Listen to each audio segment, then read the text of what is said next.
நான் வந்து அதாவதுமா நான் வந்து ஒரு தொலைக்காட்சின்னு தான் சொன்னேன். ஒரு தொலைக்காட்சி பதிய வைங்க. இல்ல பாரு, இந்த பாருங்க, நான் சொல்றேன் கேட்டுக்கோ. தொலைக்காட்சியை பத்தி தான் சொல்றேன்.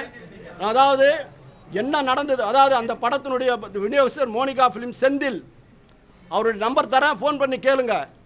35 நிமிஷம் பதிய விட்டு பிடிச்சாங்க. கமிஷனர் போலீஸ்ல உட்கார வச்சாங்க. உட்கார வச்சு அதுக்கப்புறம் அவர் ஆபீஸ்ல 2 மணிக்கு கூப்பிட்டு செட்டில்மெண்ட் கேட்கறாங்க. எதுக்கே செட்டில்மெண்ட்? ஏன் செட்டில்மெண்ட்? தவறு பண்ணால் தான் செட்டில்மெண்ட்டுக்கு வருவாங்க. தவறு பண்ணலன்னா செட்டில்மெண்ட்டுக்கு வர மாட்டாங்க. ஏன்னா அந்த உரிமையாளரை பத்தி எனக்கு தெரியும்.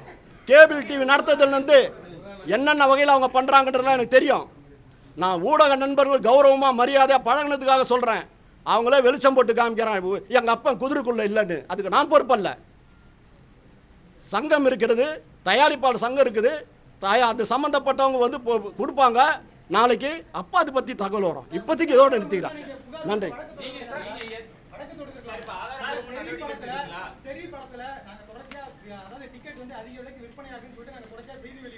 அதன் காரணமாக தான் அப்படி ஒரு குற்றச்சாட்டை எங்க தொலைக்காட்சி மேல நீங்க முன்வைக்கிறீங்கன்னு நான் சொல்றேன்.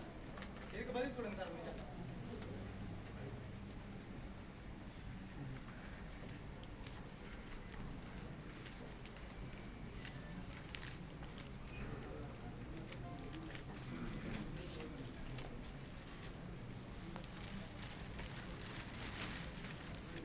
வந்திருந்து என்னுடைய செய்தியை செவிமடுத்து நல்ல முறையில் பண்ணியிருக்கிறதுக்கு நன்றி.